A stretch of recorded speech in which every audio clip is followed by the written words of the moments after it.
Welcome everyone. We'll ask everyone to take their seats and welcome you all to our final session entitled Cure Everywhere for Everyone. My name's Sharon Lewin. I was introduced earlier. I'm the director of the Doherty Institute in Melbourne, and my co-chair Catherine will introduce herself. Yeah, hello everyone. My name is Catherine Kofetile, originally from Botswana, and I'm a postdoc at Harvard School of Public Health in Boston. And I'm going to hand over to Catherine to do the introduction. Okay, I'm going to introduce our first speaker, Dr. Krista Dong. She's a faculty of Mass General Hospital and Harvard Medical School, where she completed her infectious disease training. She has worked in international health, focusing on HIV, TB, and AIDS since 1991, from the Gambia to South Africa to Indonesia. She's currently the director of iTeach, based in KwaZulu-Natal, Durban.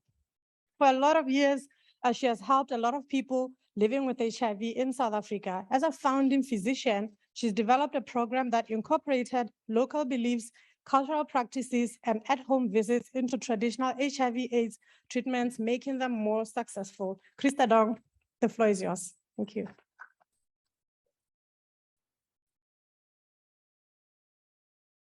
Hi, thank you to the organizers for allowing me to come speak about the FRESH cohort. Shockingly, we're hitting the 10-year mark at the cohort. I have no disclosures. So for those of you who don't know about the cohort, the FRESH cohort stands for Females Rising Through Education, Support, and Health. The cohort was started so we could study the very earliest time points of acute infection. And we wanted to detect participants and test them frequently enough to pick them up in phoebic stage 1. The little graph that, let's see, how does this? Oops, nope. Okay, the little graph on the left shows the, in red, shows the exponential replication period right after acute infection, and that would be phoebic stage 1. And on the right shows a little bit about the cohort. We wanted to perform very frequent HIV RNA testing similar to the Thai acute cohort, and to do that twice per week and integrate that with a empowerment program for the women enrollees. So we started enrolling in 2012, young women 18 to 23 years old who are extremely high risk for HIV in one of the townships in KwaZulu-Natal considered to be a hotspot. The women enroll in the program for 9 months, again, undergoing this finger prick twice per week. And that's incorporated with an empowerment class. And on the right there, you see some of the women going through a career exploration exercise. So when we started this, the HIV guidelines at the time in South Africa still mandated that you drop your CD4 count to 350 to be eligible for ARVs. So when we started this, we didn't have permission to even initiate early treatment as we detected participants. So these are tracings from the first 14 participants who we did not treat when detected. And as you can see, they would, again, have that exponential growth period up to a peak viral load. And each one of the squares that you can see there, we were collecting specimens. So we were following them while negative. So we have samples pre-infection, immediately post-infection, even gathering as many as 5 collection time points during exponential growth. So as we're observing these participants having a peak viral load of up to 60 million cells, we figured we really need to treat them. So we had to apply for ethical approval to give immediate treatment, which was granted only after we had, there were 14 untreated participants in acute infection. Subsequently, we continued despite over 9 hours over 3 separate courses of HIV, intensive HIV prevention, and then ultimately provision of free PrEP. We continued to detect acute infections, and but we were able to give early treatment. So the impact of the early treatment you can see here, where we start, there's a detection, we bring the participant in immediately, start treatment, which is the 3-drug fixed dose combination with raltegravir to boost the effect, bring down the viral load there in red, and to bring the patient to undetectable.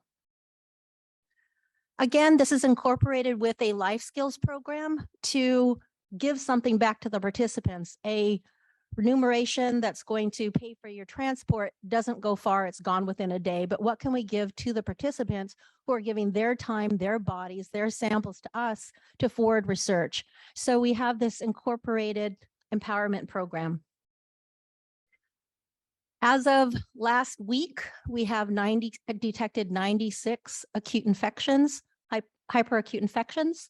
These are detected, again, a median of 4 days since their last negative HIV RNA, so very early. And 75%, the first 14, we had 98% who were detected in FEBIG1.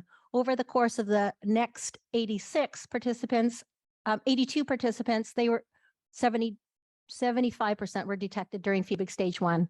And across the board of all those who were offered acute antiretroviral treatment, 100% of them accepted and initiated within 1 day of detection. So a very unique cohort to think about performing cure research. And again, we're looking at a 10-year period here from our launch. Early ARVs initiated in 2006. We began doing lymph node excisions, and in 2017, leukapheresis to collect a greater number of PBMCs. So we partnered with the South African National Blood Services, and on the right is the first fresh participant who underwent leukapheresis to collect PBMCs. And that's been extremely successful. In the first 18 months after introducing it, 29 participants consented, and the average number of PBMCs per collection is 4.3 billion cells per collection at 99% viability. So a great resource to be able to conduct research. And what that enhanced collection has enabled us to do is to join in additional collaborations that require, again, a huge number of PBMCs to conduct them. One of them that we were able to engage in is a collaboration between Thumbi's lab at HPP and Dennis Burton's lab at Scripps. I'm not going to go into the nitty-gritties, but just to say that enhancing our ability to collect, having the stable cohort enables us to bring on board more science. So what does FRESH do that we try to do uniquely is to iterate and try to improve the way the platform can perform for investigators. And one of those ways is to meet with investigators very early on, not after they've been funded and they have a set protocol, but what are your ideas? What do you want to do? What would you like to try? Have them discuss with us at that early nascent stage, and then we can try to customize the cohort to enable them to perform their science. Another thing that I think has made a huge difference for the cohort is to bring investigators to site, whether they're local in South Africa or to bring them from overseas, and make sure that they come and give early feedback and talk about the science, what they're doing, tell the staff, here's the purpose of what you're doing. It makes it so much more meaningful to the local teams to hear from the scientists. And not only do we like them to come in and talk to the staff, but we like them to come in and talk to the participants. The participants really love it. The feedback they give us is, wow, I can't believe these doctors and professors care about us. So we thought, well, it can be kind of a hassle. They have to sit down and talk with these strangers. They have to speak a lot of English, but they absolutely uniformly love meeting with professors, investigators, scientists, other students who are their peers. But also, very importantly, is I think it's important to the investigators to hear from the participants themselves, to understand how they can tailor their research, and to be reminded of what it is that why they're doing the work in the first place. Not just bringing in investigators, but bringing in sponsors too to site, because we fill out interim reports on funding, 2 minutes. But there's nothing like being on site to understand what's important, and bringing the sponsors in allows them to meet the investigators, junior investigators, to see what kind of quality of scientists that are local, and to make sure that that can be built into the support. to build the next generation of investigators who are going to be local and have a deeper and different understanding of the work that's necessary. These are just a snapshot of the graduate students that Thumbi has mentored through to their master's, PhD, and postdoctoral degrees at the University of KwaZulu-Natal that partners and does the basic science for the fresh cohort. The JAWS presentation rang very true for me when I was sitting here. The lockdown hit hard in South Africa. We had what was nicknamed a Wuhan style lockdown, in that we weren't allowed to walk our dogs off our property. You couldn't enter the street. You couldn't leave your property. It was such a heavy lockdown. In order to go to site and support patients, we had to have a pass to show to police when we were on the road as essential workers. So to get through that, UKZN locked down all of the research sites, clinical and the lab, and we had patients on treatment.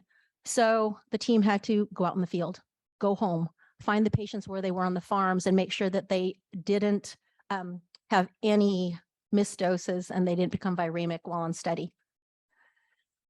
As we continue to expand what kinds of science we can do, what we want to do at the site, we outgrew our old space and we had to look for a new site that was more centrally located, that would be easier to access for the participants. And so in September of 2020, we began looking. We found a mall. November 2020, we started build it out fit to purpose, and we opened in January 2021. The team were preparing just then for a Cure study. And we need to be very cognizant of what our most valuable resources, and that's the participants, to make sure that we're giving them incredible support and deeply engaged with the community to make sure that we're not misstepping. Early on, engage the community, make sure they understand and can give feedback on protocols as they're developed. We were happy to become a trial site and certified as a trial site for the very first time at our new site in March of 2021, just a tick over a year ago. We launched our first clinical trial, which is testing a live biologic that's intravaginally inserted to alter the microbiome and decrease inflammation and thereby decrease target cells and HIV acquisition risk. We've now at the halfway mark as far as enrollees. Our target is 60 enrollees to be followed for 19 weeks, inserting the product and performing high throughput vaginal swabs to look at impact. I wish he was here, but he's not. Someone who joins us virtually on a regular basis at Fresh is Moses Supercharger. This is the team. Listening to him a little bit, they look pretty calm and sedate, but leave it to Moses to get everybody up and going and fire them up completely about the idea of Cure. As we're getting ready to launch our second study, it was important for them to really have good insight and listen to someone who really advocates for them as participants in Cure studies. So who better than Moses, whether he's in person or he's virtual. Our next shark attack came in the form of political unrest in July of 2021. That's Thumbi visiting the site for the first time after the unrest. The site was absolutely decimated. We lost everything. Our research pharmacy, our sinks torn off the wall, our pipes torn out of the wall, every stethoscope, every desk, every chair, every pencil was stolen from the site. We had to shut down during this violence for a full of 12 weeks. Being resilient like the team is, they popped up the very next Monday at Thumbi's portable site based at the hospital and continue to dish out medication for the participants. Next shark attack was this April, a catastrophic flooding in KwaZulu-Natal that again knocked out the site, power, water to the site, roads to the site. This is the road before the flooding and the day after. The participants and staff continue to walk into site and didn't miss a beat. So shark attacks in every direction from the pandemic, lockdowns, slowdowns, natural catastrophes, and we launched our second trial. So we just launched our second trial, which is a Gilead-sponsored dual BNAB TLR7 agonist trial. The goal is to enroll 25 of the fresh early treated participants to receive a regimen again of 2 BNABs, those being VRC07523LS that targets the CD4 binding site and CAP256 that targets the variable regions 1 and 2 on the envelope, plus the vesitolamod together. The treatment is for the eligibility criteria is that the participants be virally suppressed for 12 months prior to enrollment. They're dually sensitive to the BNABs, and they're treated for a period that overlaps with the ATI.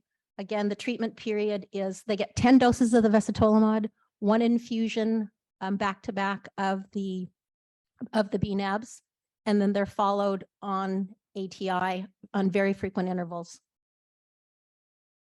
And with consent, this is participant number 1 that was just enrolled. This is the 13th of July, 2 weeks ago. This is first patient, first dose.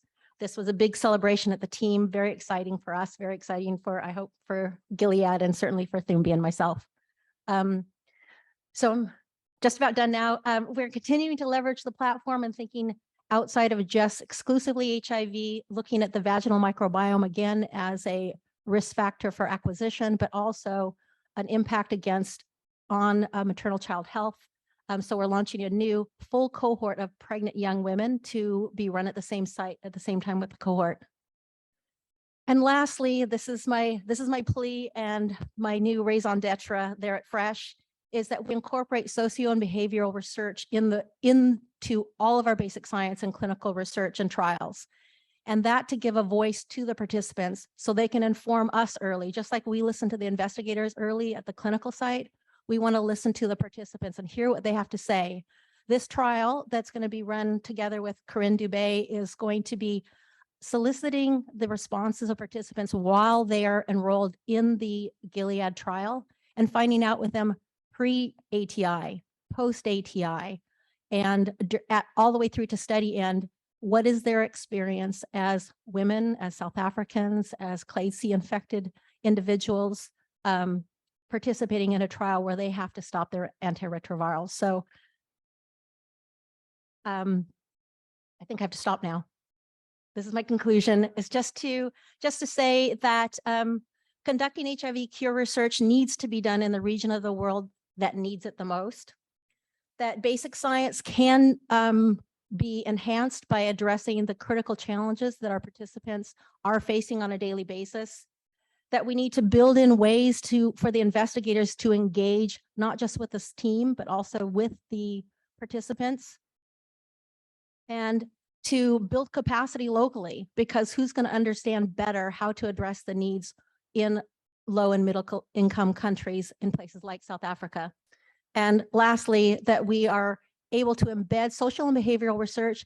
And I'm not sure how we can do that other than hoping that sponsors and donors are going to mandate it, that ethical committees are going to require it as a core part of the science that we do to make sure that we're in keeping and responsive to those who are engaging in the science with us. So that's it. Here's the team. And I just want them to be able to, oh, no sound.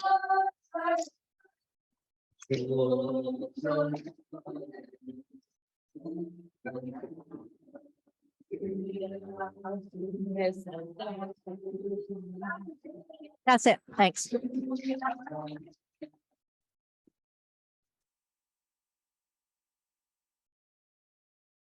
Thank you very much, Krista Dong. I'm sorry I had to put pressure on you. Our next speaker doesn't need a lot of introduction. We know her already. She's the esteemed Professor Sharon Lewin. Thank you.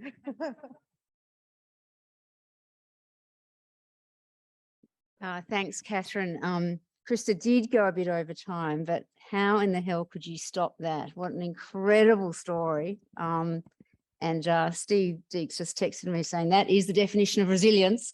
Absolutely incredible. And it's very, very relevant to my talk, where I'm going to tell you a bit about some initiatives to try and embed the sort of research that Krista was talking about in a systemic way in Africa and other low and middle income countries. And I'm going to tell you a bit about a retreat that I and Thumbi and others were just at, called the Sunnylands Retreat 2022.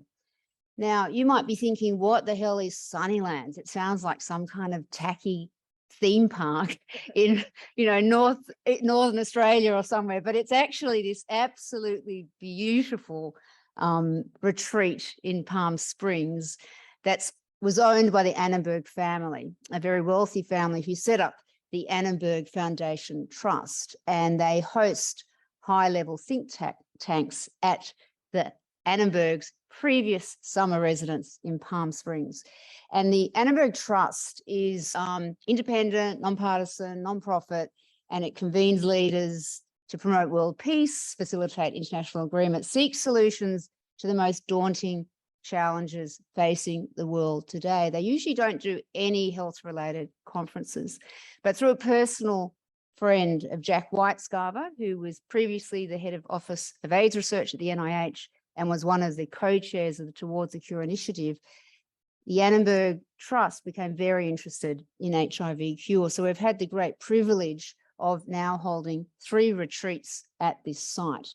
Now, the first retreat we held was back in November 2013, and the objective was to really galvanise, I guess, the HIV Cure response, identify what the barriers were to a rapid and coordinated response. We had a very interesting, very diverse group, and the outcome from that was a $100 million commitment from the NIH for HIV Cure research, the very beginnings of the Delaney co-laboratories, and a commitment by the attendees to work collectively towards developing a cure. It was a really successful meeting. The follow-up meeting we had in February 2019, and this one was very much influenced by Mark Dybel, who was then my co-chair in the IS initiative. And it was a lot more about really thinking very practically about what to do to get a cure and how to deliver it. And so we focused on creating a target product profile, what I mentioned before, a TPP, but specifically for sub-Saharan Africa, and think about ways that we could influence and engage the relevant stakeholders in ultimately implementing a cure. And what came out of this meeting was the establishment of HCAP, which I mentioned earlier, HIV Cure Africa Acceleration Partnership, and we also published the TPPs that I mentioned earlier today. Now, since that time, the TPP has been published, the HCAP paper was also published in Lancet HIV. There's been a range of different community education programs in Uganda. I should say Moses Supercharger has been at all of these retreats, so hopefully Moses is online.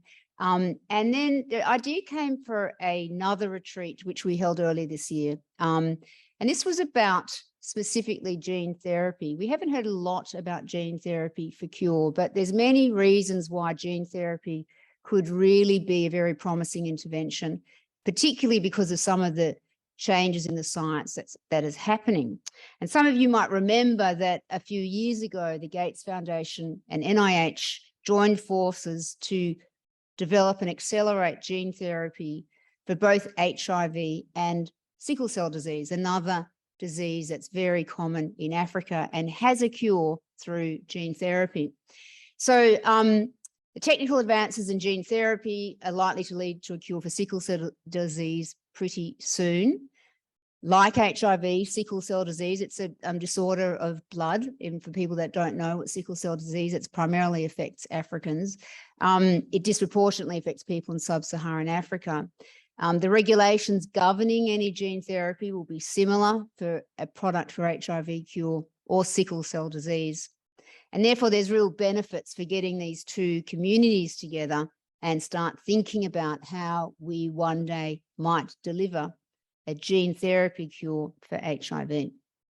So the host for this retreat was HCAP, along with the Bill and Melinda Gates Foundation and the Annenberg Trust. And the goals were really to develop specific concrete plans to address the barriers for delivery of a safe, effective, durable, and hopefully single-shot gene therapy cure for both sickle cell disease and HIV in sub-Saharan Africa. And this is the guest list that was there. I won't go over that in detail, other than to say there weren't a lot of HIV cure experts there. Rather, there are a lot of experts on gene therapy, a lot of experts on sickle cell disease, some fantastic hematologists from South Africa that had actually been running gene therapy studies for sickle cell disease. You can see here NGOs represented, some serious global leadership. John Kengasong, who was at the time the inaugural head of the African CDC, now the head of PEPFAR, Francis Collins, the head of the NIH, some, incredibly influential people, and some other private funders. Industry was represented there, and members of HCAP and the leadership of Sunnylands, particularly Ambassador David Land, who's always been a very big supporter. And this is the group. You can see the kind of surroundings. It's a very, very nice place. So we had a lot of discussions there. We talked about the science for both HIV Cure and sickle cell disease, target product profiles. The sickle cell disease community were very interested to learn from what we had done around HIV, the barriers around development and delivery, most importantly, clinical trial infrastructure. You'll hear a little bit later from Sisi Katleo, who's a physician in Uganda who's looking at gene therapy studies for HIV Cure. But what are the sort of infrastructure we need? The sort of infrastructure you heard about earlier, about what is being done in FRESH, but how can that be embedded in other parts of Africa? What are the regulatory pathways? The community engagement, again, a really interesting discussion, because sickle cell disease is in a very different state to HIV in relations to how well they engage with community. And these were the conclusions. So very, very active and engaged, 2.5 days of discussions around those issues. And these were some of the conclusions. So the first one was to replace HCAP. I mentioned this earlier, which was largely led out of Georgetown University, largely by Mark Dybel, with an organisation that's defined by Africans and run by Africans. So we're in the transition phase of moving HCAP into a different entity. There's some activities that we will complete as HCAP, but the idea is to move it into a much, much bigger African-bedded entity.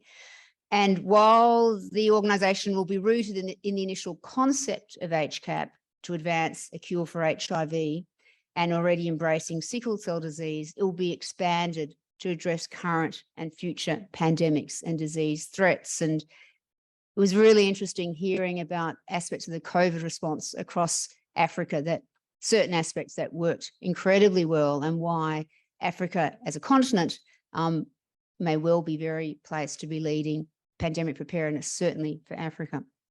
And the major stakeholders identified in the initial HCAP charter that this organisation should be broadened in its remit to become a platform that starts in basic science and goes all the way through to clinical trial implementation and patient uptake. And so that was a very exciting end. This wasn't Mark or me or Mike McCune saying this was going to happen. This was Suzu from Zimbabwe and John Kengasong and a very large number of African leaders that were there. So a number of follow-up working groups have been established, looking more in detail at the regulatory barriers to gene therapy, stakeholder engagement, what investment and funding might be needed. And some of the next steps that we're currently continuing. First of all, HCAP has a number of activities that it's going to complete, particularly publication of a gene therapy target product profile. There's actually a symposium on this at 8 a.m. in the main conference on the Monday, I think, August 1st, could be the Sunday. Dom, is it? Tuesday, August the 2nd. And there will also be a similar process being led for sickle cell disease, a number of education symposia that will continue in Zambia, where Suzu is based, and potentially Zimbabwe and South Africa.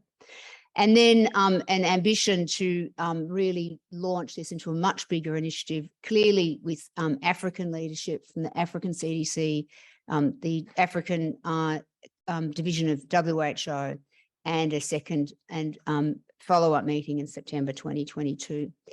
So I just want to acknowledge the people that were at that Sunnylands meeting and who made it happen. A very, very ambitious agenda. I think some great outcomes for HIV cure and gene therapy, but a much more ambitious agenda about potential research in Africa. And so it's a very appropriate moment for me to introduce our next speaker, who's actually going to be chairing a panel where we'll discuss some of the complexities of doing this kind of research in Africa and the future for HIV cure research in Africa. And so I'm going to introduce our next speaker, who's Tumbi Ndungu. Tumbi, as I mentioned earlier, is now the co-chair with me in the IS Towards a Cure initiative. He's a fantastic virologist and scientist and leader, as you have seen. And he's also the Deputy Director of the Africa Health Research Institute in Durban, South Africa. So welcome to Tumbi, who'll introduce our panel.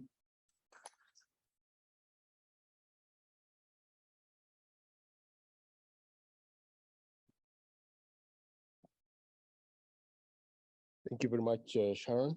And I'm actually not going to speak myself. I'm just going to be moderating the panel. And as Sharon and others have mentioned throughout this meeting today, I think we all appreciate there is a need for us to shift. There are a whole lot of reasons, scientific, social and programmatic, to really focus the HIV cure research on Africa.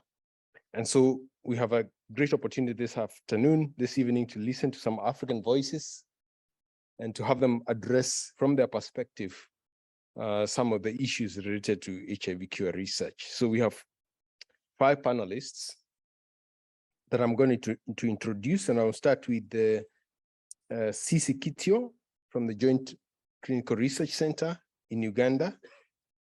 And then I will move on to, I'll actually probably introduce them one by one as they speak. So we had some questions that we wanted to pose to them. Unfortunately, Sisi and Moses Supercharger couldn't be here because they couldn't get visas to get here. But we had posed a question to Sisi of, the question is, African researchers are underrepresented in HIV cure research. What are some of the areas that they could make significant contributions in? And how do we ensure that young and early career investigators, in particular, from low and middle income countries, are included in HIV cure research? So we have a video from Sisi on Sisi's response to this question. So hopefully,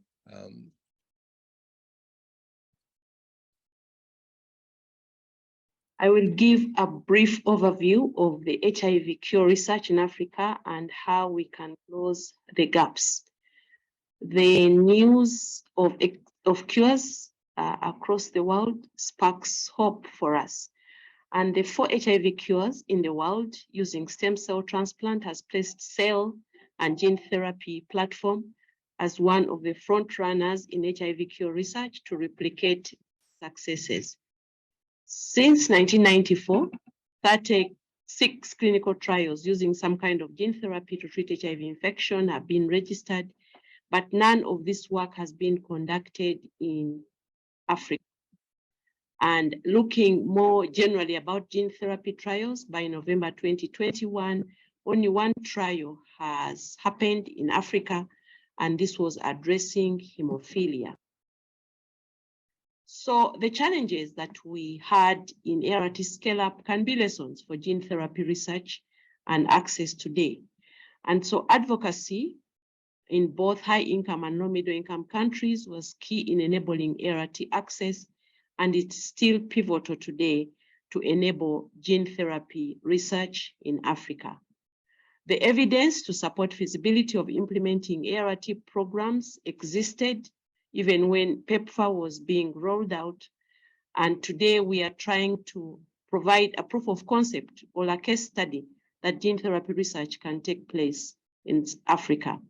We have first-to-go centers that would be pivotal in supporting others to roll out collaborative research and training. We have clinical trial sites and institutions that can support both the research and training. So realizing the big gap that exists in Africa, we have been reaching out to many institutions, to pharma, to see how we can be helped to close this gap. And as usual, like we saw in ART scale-up, there have been excuses. Some of these include things like we need to make sure gene therapy works in the US or Europe before we can bring it to Africa. There are many other excuses, as can be seen on the slide, and some of the proposals were like we continue using available treatment while we wait for cure in the future. And so this did not deter what we had to do. We have gone ahead and formed the Global Gene Therapy Initiative with Professor Jennifer Adair from Fred Hutch.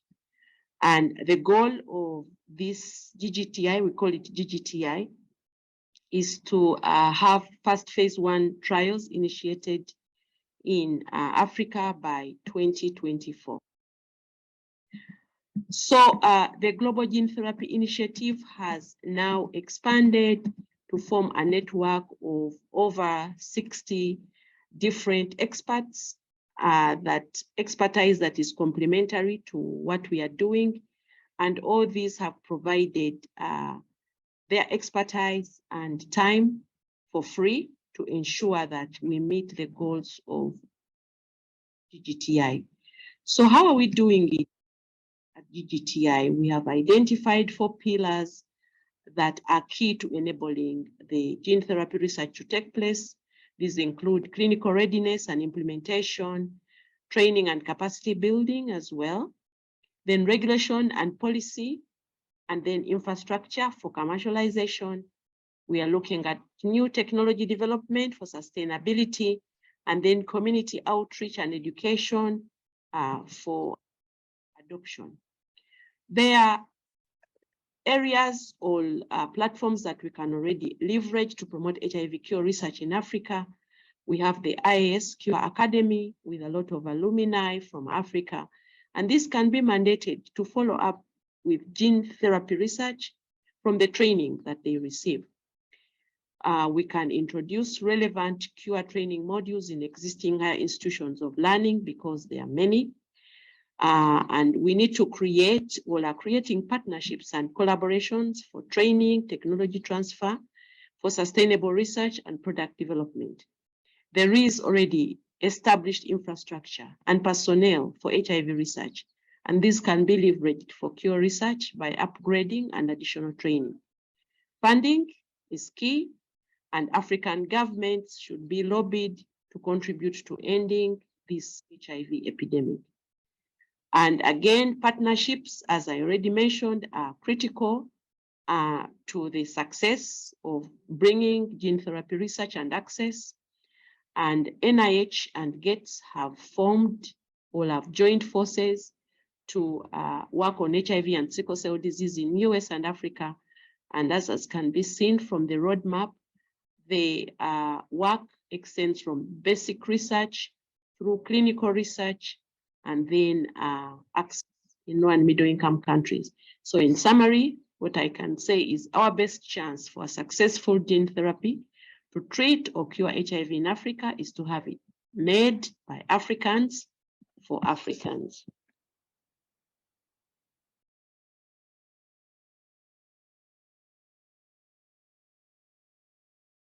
Thank you very much. Our next panelist is Moses Supercharger, who also was not able to get a visa in time to be here. But you had posed a question to Moses Supercharger, who's an activist from Uganda. The question was, we now have many HIV prevention and treatment strategies. With this in mind, should communities and researchers from low and middle income countries be involved in HIV cure research? Or should they only focus on prevention and treatment? And we have a video as well, recording from Moses in answer to this question.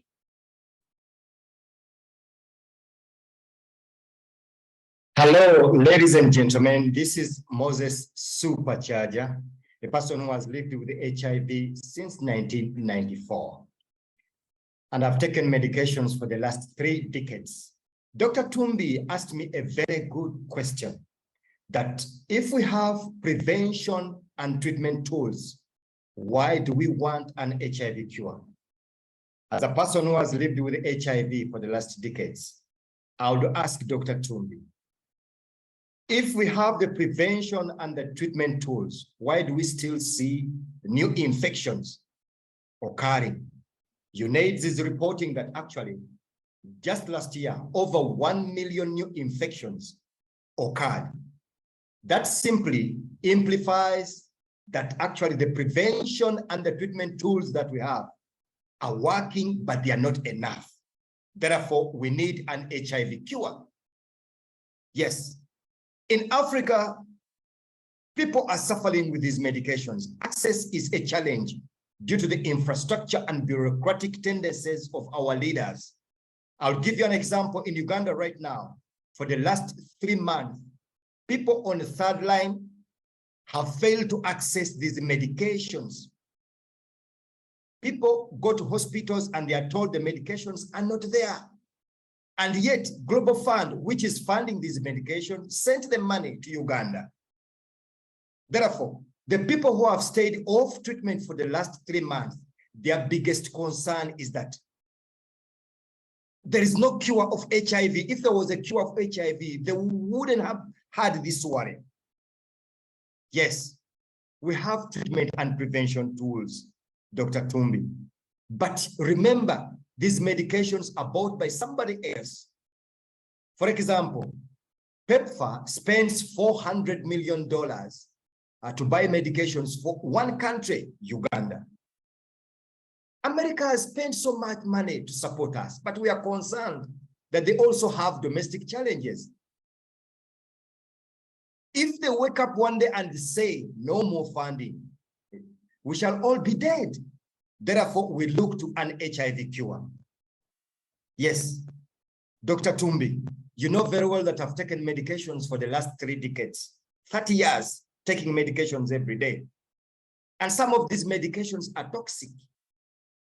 My internal organs have managed to handle them for the last 30 years. But the concern is that will they be able to handle them for another 50 years, which I want to live? Because remember, I must stay here for another 50 years. So the solution for my dream of living another 50 years is an HIV cure. Stigma. We are being stigmatized and denied opportunities everywhere we go. People are denied visas to go to countries, to do work, just because of their HIV status. 15 years ago, I was denied to marry the person I really loved so much, just because of my HIV status. Why are these people doing this? Because they think that we are infectious. When we go to their country, we shall infect their people. When we go to their countries, we shall fall sick and disturb them. And so if there was a cure, all these stigma tendencies would be no more. Therefore, I dream of an HIV cure, any form of an HIV cure, bring it on and I will enjoy it. I want to end my presentation with a simple song, just to repeat after me that HIV cure is #1. Just that. You wanna stop the medication, HIV cure is #1. Gain your independence, HIV cure is #1. You wanna stop the bad stigma, HIV cure is #1. Stop the new infection, HIV cure is #1. Enjoy the conference, and please, when you return, please stay safe. I love you and I miss you so much. Cure.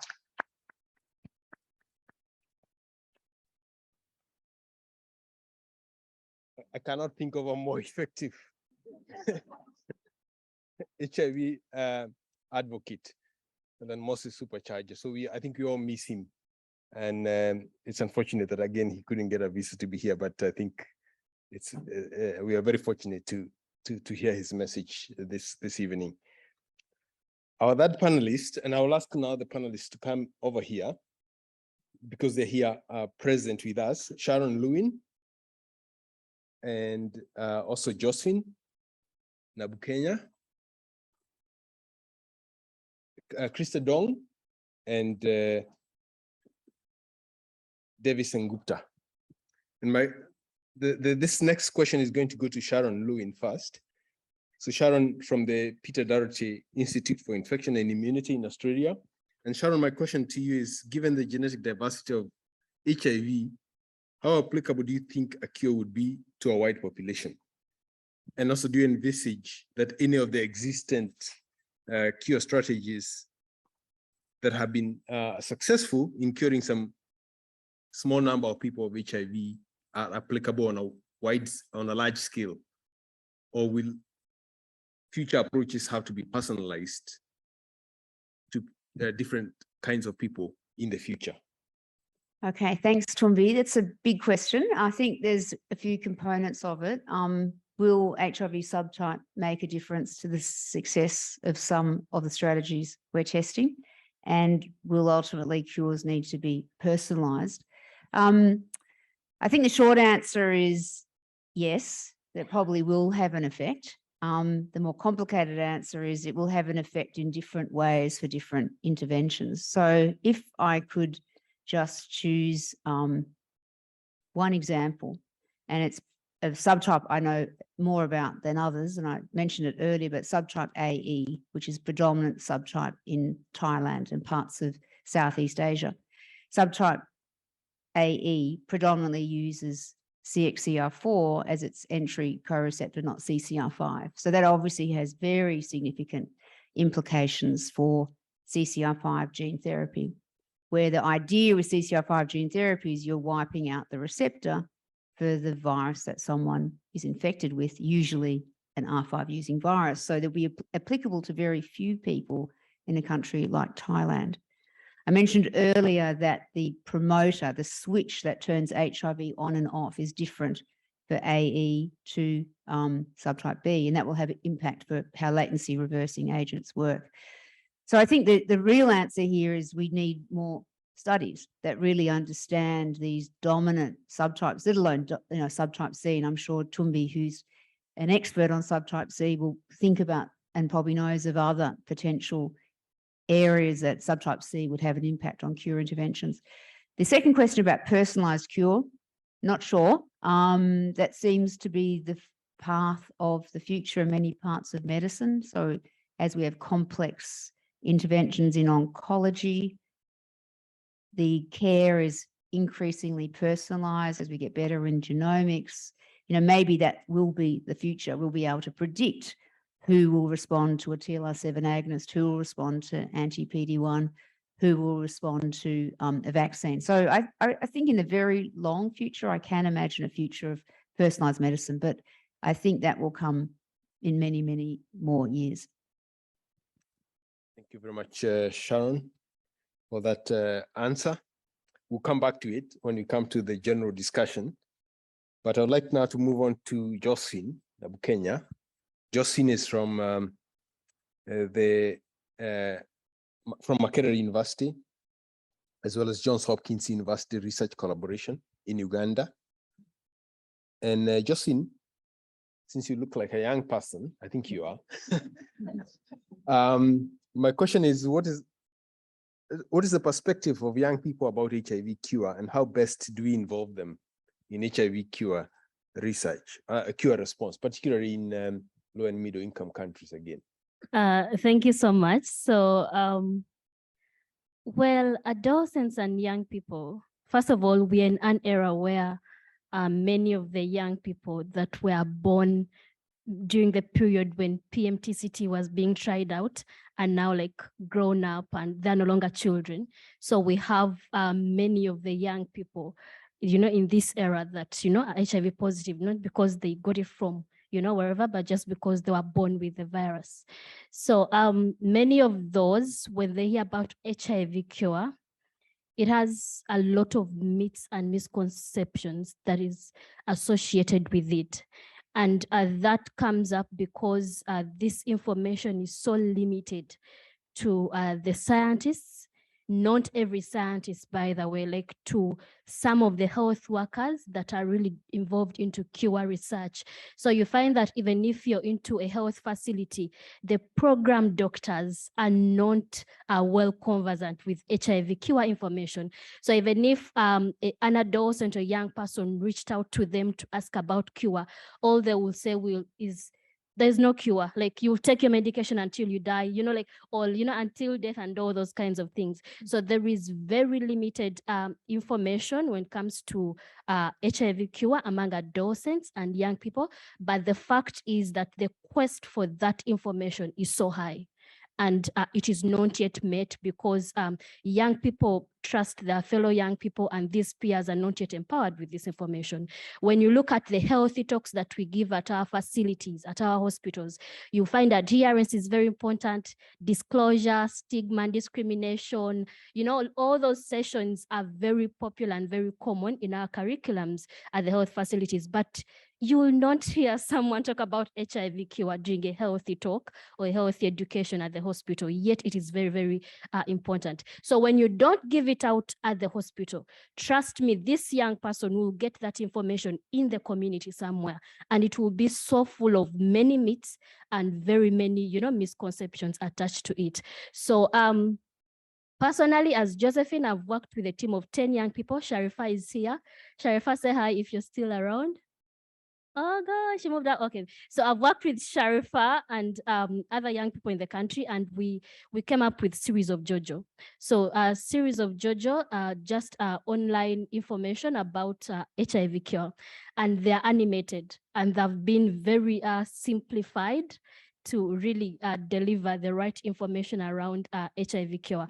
We've done videos around shock and kill, block and lock, around the stem cell transplant, and currently we are doing one around the HIV life cycle. So you realize that these videos are already out there, like everything has been presented, but the difference with the series of JoJo videos is that it is changed in a way that a young person can really understand. When you talk about a cell of a person and we are describing about the HIV life cycle, in series of JoJo, we are going to show a door that, HIV will come and probably push the door, get inside. Like the entire description is so friendly to the young person for them to be able to learn and understand about HIV cure. So these are being shared on different social media platforms.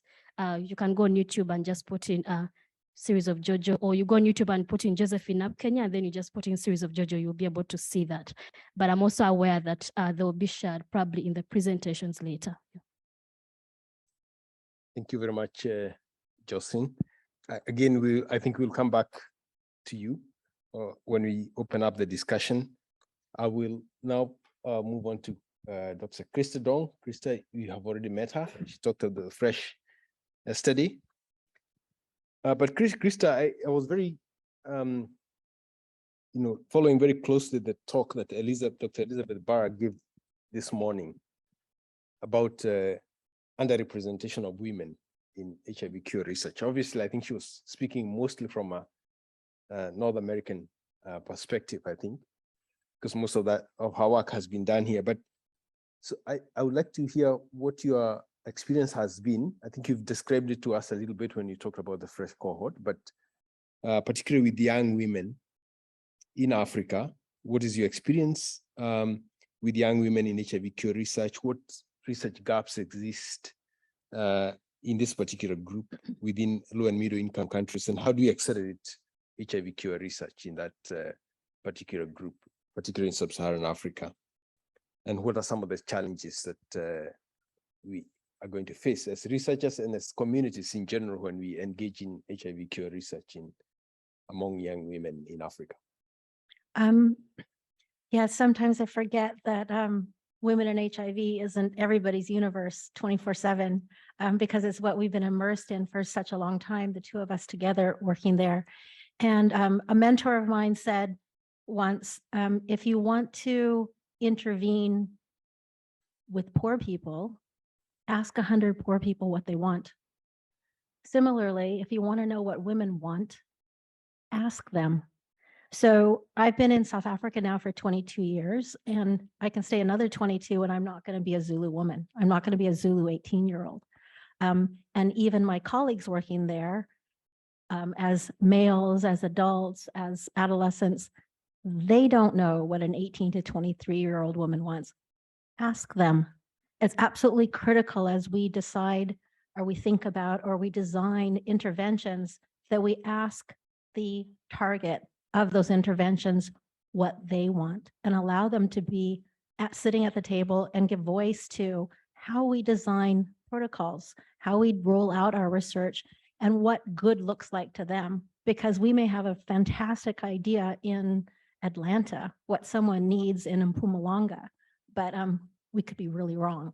We might be close, but bring people to the table and make sure that the decisions we make, the conversations we have are deeply embedded in the community. Engage the CAB, engage representatives from the community. And there's more and more that's kind of becoming a norm, that there's an expectation that there's community engagement. But I would say that it's variable how real that is. So you convene a CAB, but you use a language that they don't understand.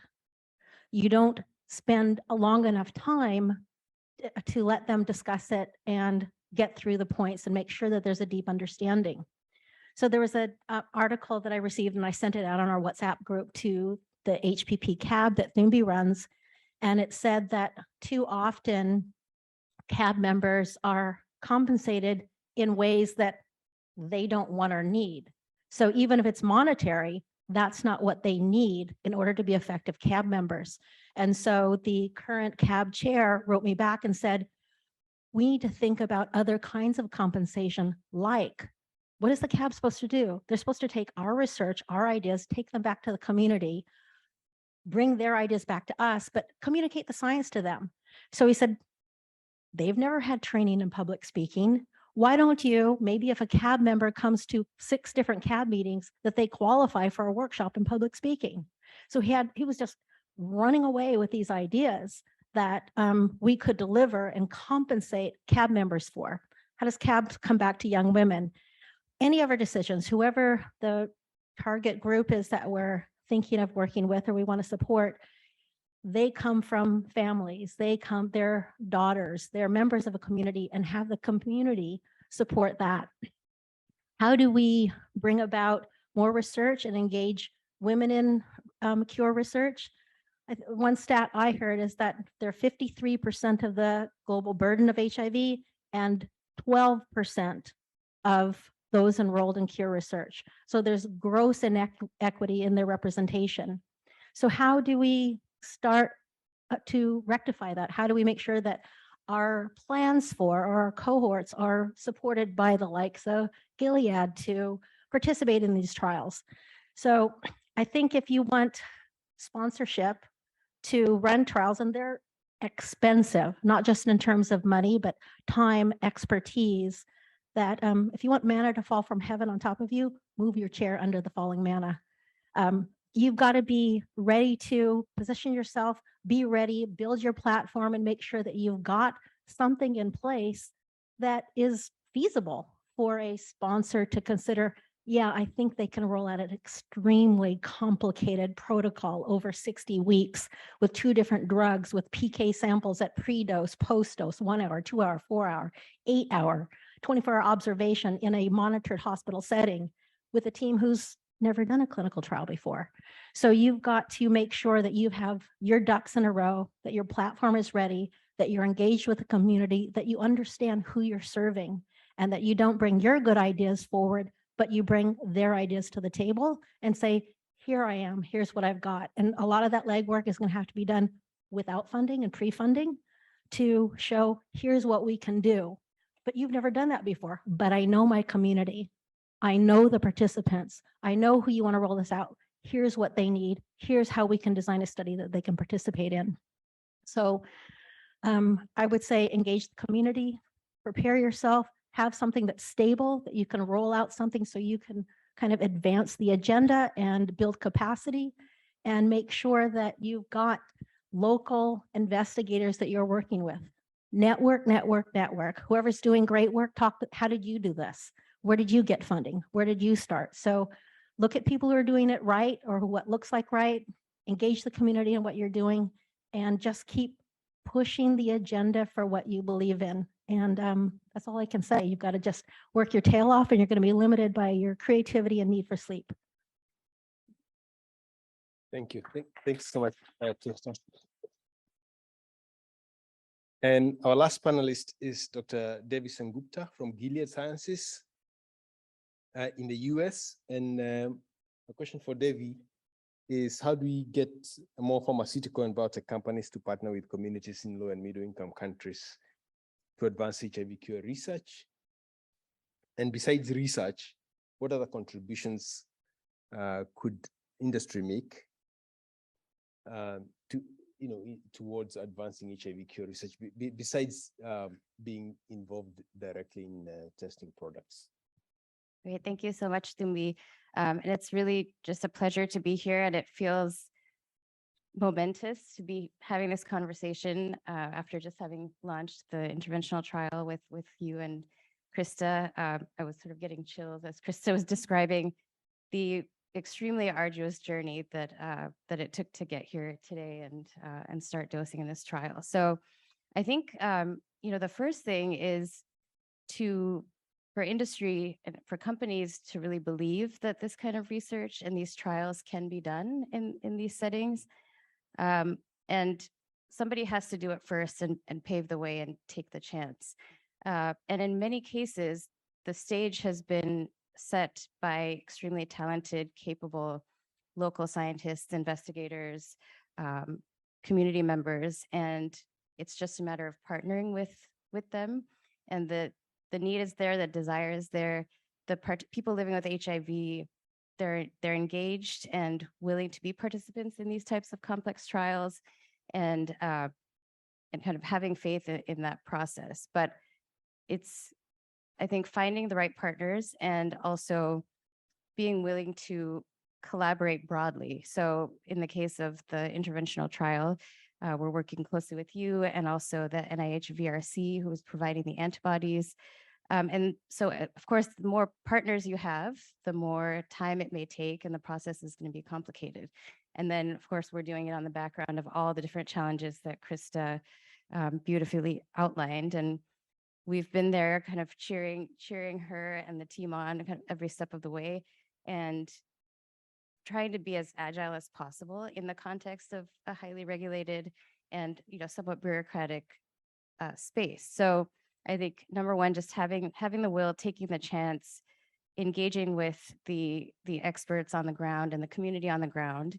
And then you asked about beyond sort of providing investigational agents and sponsoring trials, what else can be done? And I think there's a huge amount of opportunity for industry and for companies to support cure research and build infrastructure for cure research in low and middle income countries. And the most obvious solution, or the most obvious way to do that, is through philanthropic funding. So I'm very proud of the fact that Gilead actually was named as the #1 HIV-related philanthropic funder in 2020, and next was the Gates Foundation. So that's for overall HIV-related funding. But there's a lot of opportunity that we can do so much more. Companies can do so much more. And it's funding not only trials and sponsoring trials, like I said, but also supporting community-based organizations, advocacy groups who know what they're doing. We don't have to tell them what to do, but we can help provide the funding to fund fellows, fund scholarships, and again, support organizations on the ground. So those are just some general themes that I think, and I think actually the one thing I want to end with is that we actually would love to hear from, and just speaking broadly for industry and for Gilead, would love to hear what else we can do, what more we can do to advance cure research in low and middle income settings. We've just started, we have ideas, but we really want to hear from others. Thank you very much.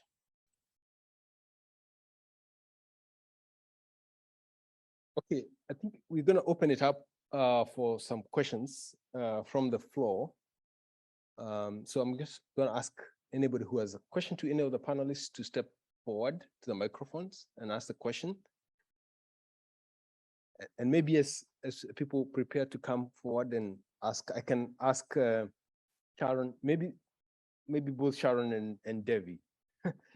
And I'm going to ask this shamelessly, because I'm a researcher in the low and middle income countries about what could be done to, because there's a lot of good talk, obviously, by funding agencies and by companies about expanding the cure agenda to low and middle income countries. But in terms of the dollars that are going to actually fund HIV cure research in low and middle income countries, I see very little, going. I still see the big consortium grants going to people in the US and,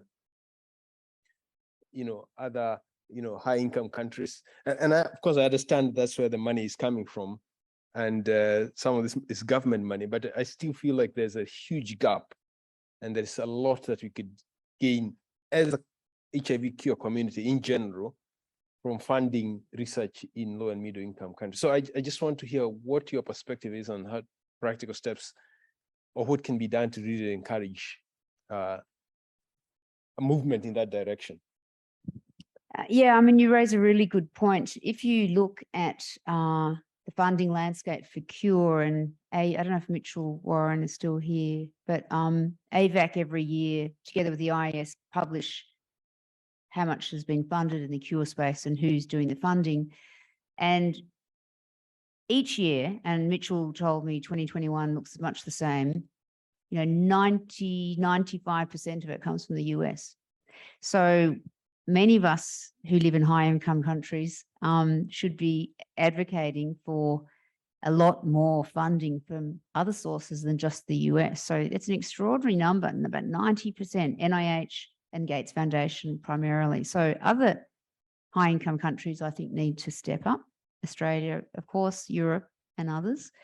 I think, the Gates Foundation have really driven some of the advocacy around research in and also funded that. There are new philanthropic agencies out there. In fact, one, we had a few of those at the Sunnylands meeting. So there is new philanthropists, actually very young philanthropists. One example was FTX Futures that were at the Sunnylands, who made their money through cryptocurrency, giving away $2 billion a year. Very, very ambitious goal. So I think the philanthropic landscape may change. And just finally, what can the IIS do? Well, the IIS doesn't have the money to do that, but we can advocate on this issue, which we will continue to do. And I think one of the best things the IIS has done are these research academies, which allows people like Jocelyn and others and many people in the room we run 2 academies, one for advocacy and one for researchers, and we can do much more. And, the other elephant in the room, of course, is that there are other low and middle income countries, of course, in other parts of the world that have even less activity that are happening. So we need to think harder about how we can advocate better. Debbie? I think, just to add to what I was saying before, we specifically around HIV cure research, we've given away $35 million in grant funding, and that's global to global researchers. But so I would just urge other companies to do the same. And then I think also, as we see the results of the funding and kind of the deliverables, that will hopefully also continue to kind of stimulate those efforts from multiple sectors. Thank you. Okay, let me open it up. So please just introduce yourself briefly, ask questions. Yes, my name is Have a brief answer. Sina from Botswana. My question goes to Sharon. I'm excited about the program that is just to be enrolled in Africa for gene therapy trials that you introduced earlier. And I am saying that I'm looking for the collaboration between yourselves and the traditional doctors. I saw the NGO representatives. Normally it will be one person representing, the whole lot of civil societies. But I'm looking for the collaboration between yourselves and the traditional doctors. As for the religious leaders, we pray for people and they go, or we give them holy waters. But it's the religious leaders, no, the traditional doctors. And recently they gave us a feedback that the biomedicals, after they disclosed that they've got herbs that cures HIV/AIDS, the medical practitioners will be asking them, did you follow your clients? So you know, in the traditional doctors, they cure people through beliefs and norms, but not through the trials that you do. So really, it should be collaborative work. Yeah, I have got one herbalist in Botswana, and I'm working with her. She has found a medicine, according to her, that cures HIV/AIDS. But what she knows is that it cures HIV/AIDS. She doesn't know about the trials. And I'm looking deeper in that because I targeted 100 traditional doctors and I engaged them. I taught them all the strategies. But they said it should be a two-way, you know, coin, really, a size of the same coin, not just the medical practitioners telling us what to do. And I'm looking forward for, you know, to collaboration to work together. And it's my question is I'm also giving a comment and sensitizing you, especially looking at the plan that I'm looking forward for the traditional, in the African setup, for the traditional, you know, doctors to come into your plan. Thank you. Thank you very much. Do you want to respond, or I think it's a comment well taken. Maybe you can move on to the next question here, and then. Sure. Thank you. Jeff Taylor from UC San Diego. We heard a lot today about the importance of community-centered research and socio-behavioral research that documents that and it kind of makes it a part of the process. But sadly, that's not usually well funded. It seems to be an afterthought. It's not usually integrated into the grants and the protocols. So I'm wondering what we can do, collectively to help make that happen and make it a more important, because socio-behavioral research scientists are just that, they're scientists. And as we've heard, every bit as important as the biomedical part of that. So I'm wondering, how we can make that happen, and not to put Davey on the spot, but since pharma can be more nimble, perhaps, if they could maybe make a way to, set a precedent in that. But it's a question for the entire group, not just you. Thanks. Sure, I can start. Thanks, Jeff. Yeah, I couldn't agree with you more. And again, using the FRESH trial as an example, I think the scientific data that come out of that trial will be key and will be very important, but equally important will be the social behavioral research that Corinne, Dubé, and Krista are leading as a parallel study. And and I think as Krista mentioned, the goal of that work is to really understand the participants' experience and how we use that to improve trials and do trials in a more participant-centered way. So we've embraced that, and as we plan future cure trials, I think we're going to use that as a model to make that standard in our protocols, some type of social behavioral research component, because otherwise it's a big lost opportunity. Because these trials, as you know, they're long, complicated, intensive, and we need to learn as much as we can from all dimensions. And I think the SBR is equally important. Thank you very much. Thank you.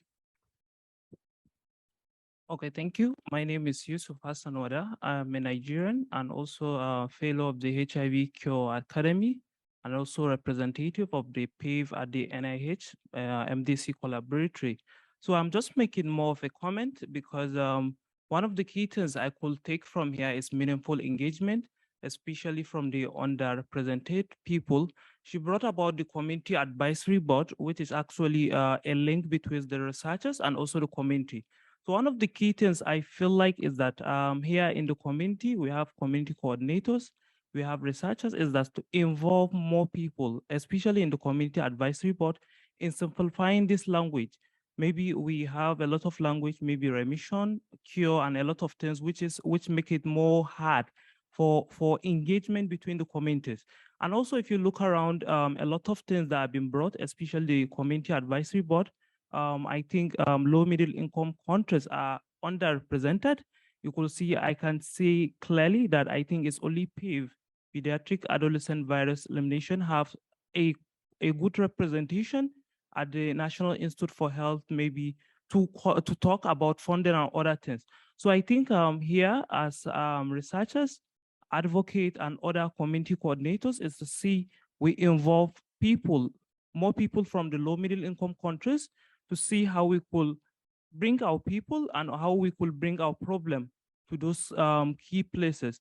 And I think a key ground is the HIV persistent meeting, which is actually somewhere that happens between these researchers and also the community to see low middle income countries people are being brought to table. I think it will solve a lot of problems, especially barriers toward understanding what is happening in the field and what is happening and what are we going to see, especially to advocate now to our government to start preparing or to start engagement or to start looking for way forward for this HIV cure. So thank you. Thank you very much. Thank you for that comment. Maybe before Peter asks his question, let me just read one question from online. And maybe this, I feel bad directing this to Sharon, but Right. African funding contribution is still minimal.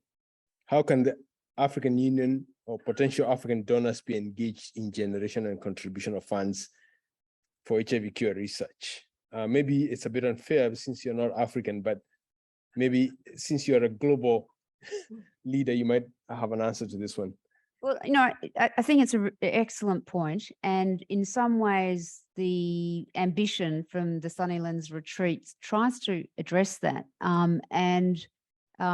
What we hope will happen is that this initiative is led by the African CDC. While John Kingerson was in that role, it was the perfect person. I don't know if that he has been replaced yet.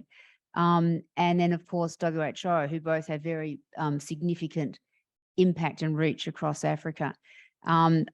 We all know it's a very competitive environment for research funding. So we've all just been through a pandemic, and so much funds have gone towards COVID, et cetera. So we're in a competitive environment where we need to make the case really clearly and concisely. And Moses does it brilliantly of why this is so important and why it will have impacts on outcomes on new infections and uptake of ART and all the other things that we tend to focus on. But we need I remember John actually saying that to me, that we need a really compelling argument to really convince the funders. And I think we're there, but I agree that we of course would, we want that leadership as well from Africa.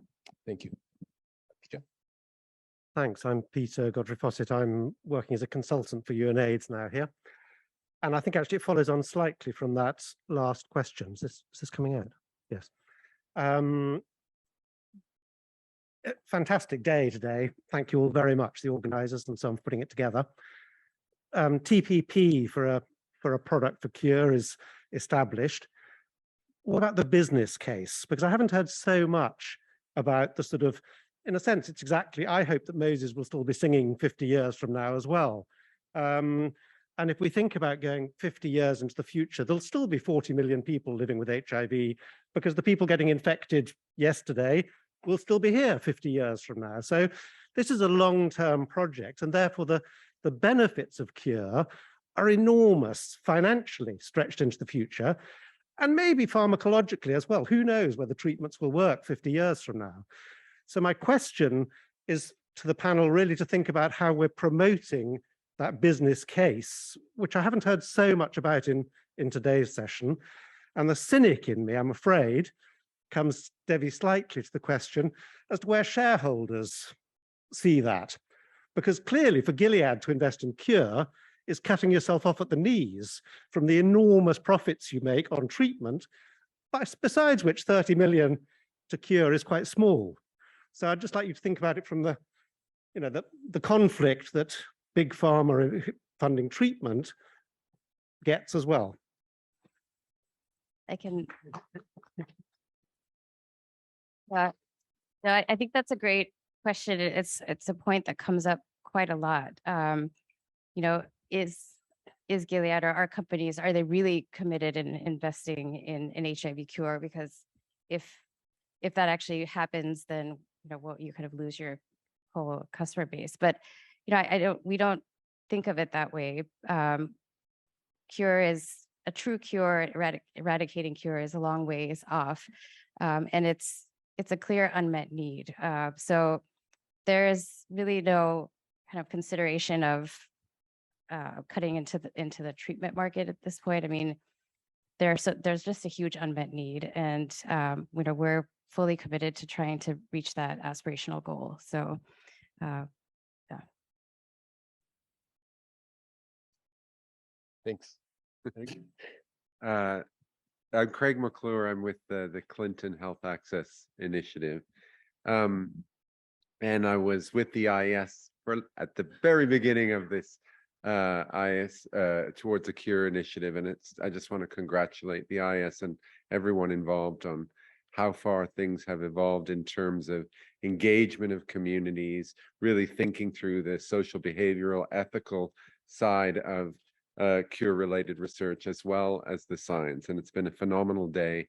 I just wanted to, with my chai hat on, just to say that another part of access to consider in the next steps is the whole market side of things. And it's sort of related to Peter's question, but different.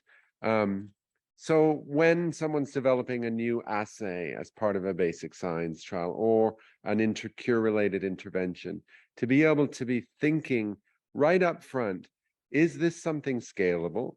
If it's not, that doesn't necessarily matter. It's still important for basic science research, but to think about the market up front and what would be the cost of producing this assay? What would be the cost of producing this intervention?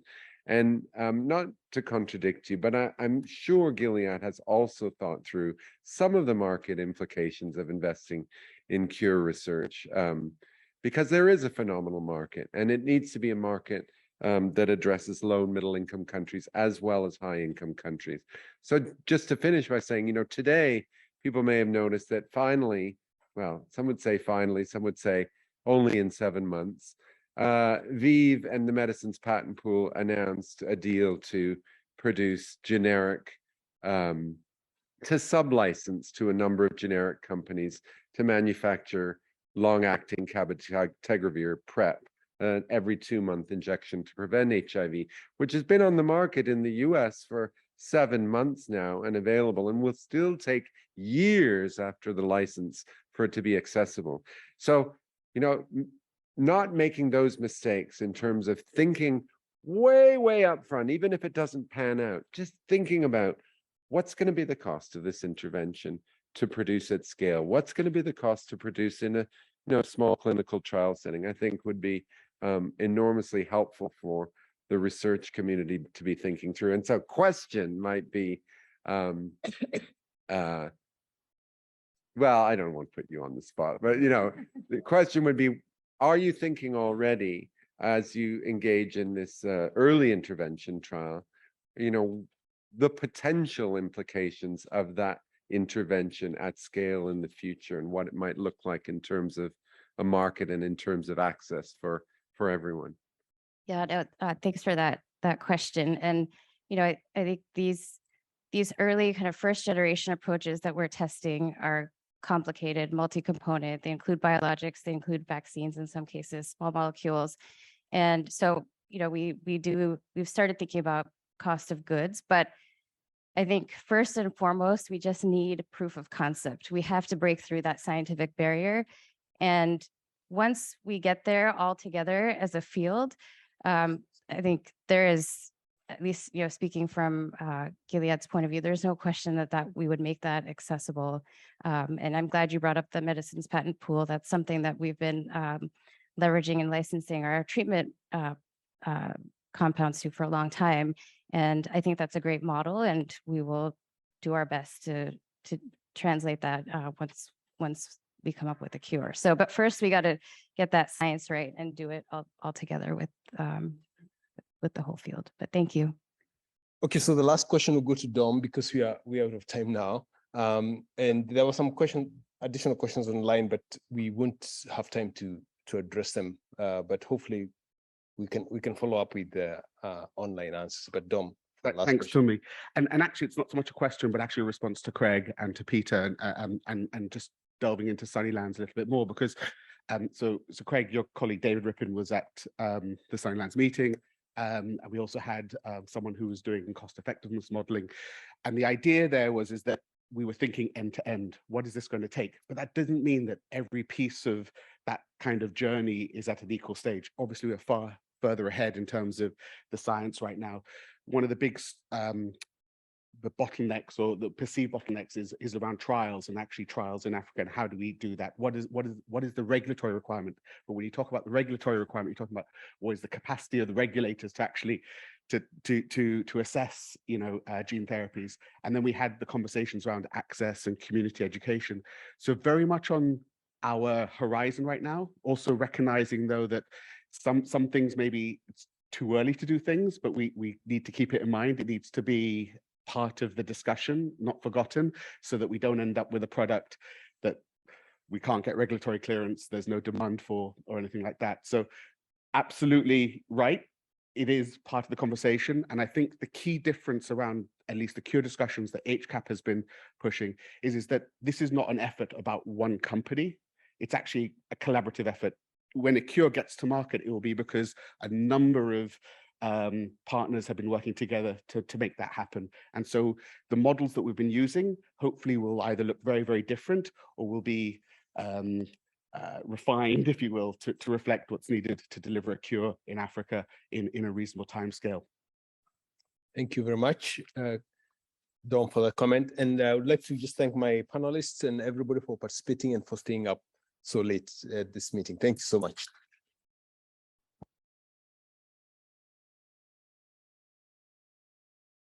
Thank you, everyone, for thought-provoking discussions. Right now, I'm going to call on stage Eric Cohen from Cure. Dr. Eric Cohen is the Director of Human Retrovirology Unit at the Institut de Research Clinique de Montreal. He's also a professor of virology in the Department of Microbiology, Infectiology, and Immunology at the Faculty of Medicine, I guess, at the University of Montreal. He also holds the Chair of Excellence in HIV Research. Since 2014, Dr. Cohen leads the Canadian HIV Cure enterprise, Cure, which is a pan-Canadian collaboration dedicated to the study of long-lived HIV reservoirs and the development of effective therapeutic strategies towards an HIV cure. This scientific program is supported by the Canadian Initiative for HIV Cure Research, created through a partnership between the Canadian Institute of Health Research, the Canadian Foundation for AIDS Research, and the International AIDS Society. The floor is yours, sir. Thank you. Thank you very much. So we're reaching the end of the program. What a great day it was. It was a great day of scientific presentation and exchanges. So before we continue, we need to follow up on the initial question that was asked this morning, and I hope that you still all have your red and green signs.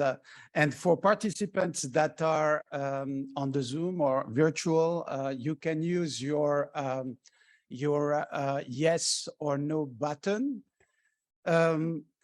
So the final question that is going to be asked is, did your initial opinion of HIV Cure change after today's presentation? So red is no, green is yes. So it seems that it's a no. So I hope the presentation reinforced your opinion. So I want now to invite Sharon Lewin to deliver the IS awards that will be given today. Great, thank you, Eric. Each year at this meeting, we have the privilege of providing an award to the most impressive attendee at our 2 academies. I mentioned earlier, we run 2 academies each year, one for researchers from low and middle income countries and one for advocates from low and middle income countries. And usually it's a 3-day retreat in South Africa or other Botswana or Uganda, the academies have been held. Unfortunately, over the last 2 years, they've been virtual, which is never the same experience. However, we always get some very, very impressive young people doing these academies. And so the prize is a result of our corporate partnership program, and just our corporate sponsors include Gilead, MSD, ViiV, Janssen, and Beckman Coulter, Roche, WHV, Sanofi, Vir, Immunity Bio, and Malika VX, you can see up on the screen. So these are fantastic awards to very talented young people. The winner of the AIDS 2022 Advocacy for Cure Academy Fellowship Prize is with us, I believe, and that's Erasmus Mugovo Gwidza from Zimbabwe. Erasmus.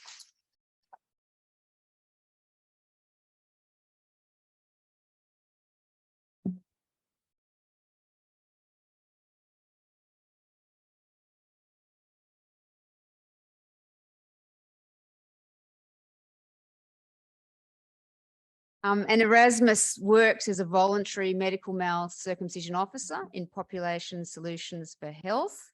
And outside of work, he offers consultant services in population health data analytics, where he writes project proposals. He also advocates for a whole range of infectious diseases, but particularly HIV and AIDS. And he was an outstanding participant in the Advocacy for Cure Academy. Congratulations, Erasmus.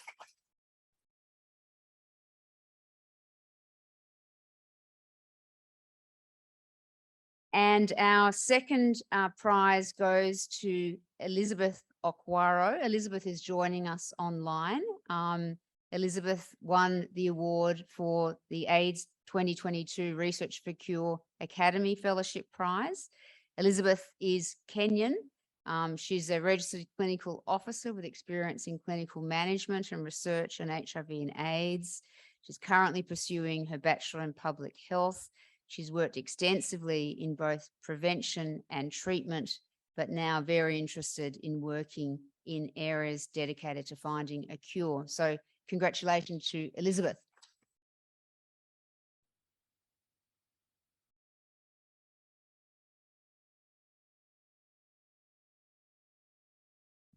So thank you, Sharon. So before giving the podium to Nicola for the closing remarks, I really would like to invite you all to really give a big applaud to the co-chairs that put together this fantastic program, Steve Dix and Nicolas Somot. Nicolas.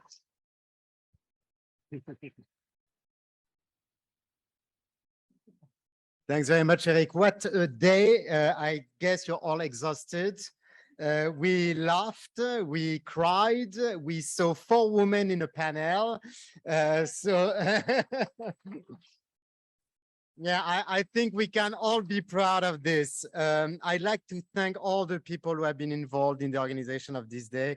First and foremost, of course, Steve Dix, who unfortunately is not here, Sharon, and all the members of the organizing committee who really worked very hard on this program, which is, I think, exactly what we had in mind when we started.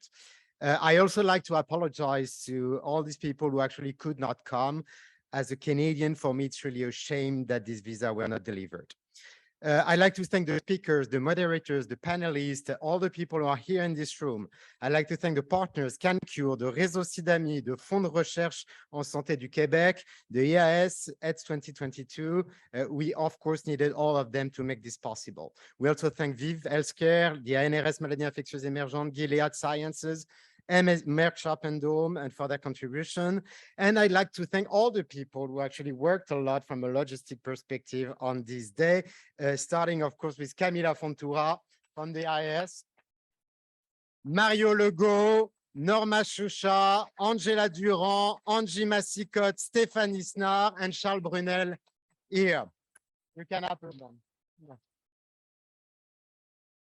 Final comment, the recording will be available soon using the same link shared for registrations as well as on the I still don't have my glasses, huh? On the Towards an HIV Cure program page. I thank you all for your participation, and we will see you during ETS 2022. Enjoy Montreal. Thank you.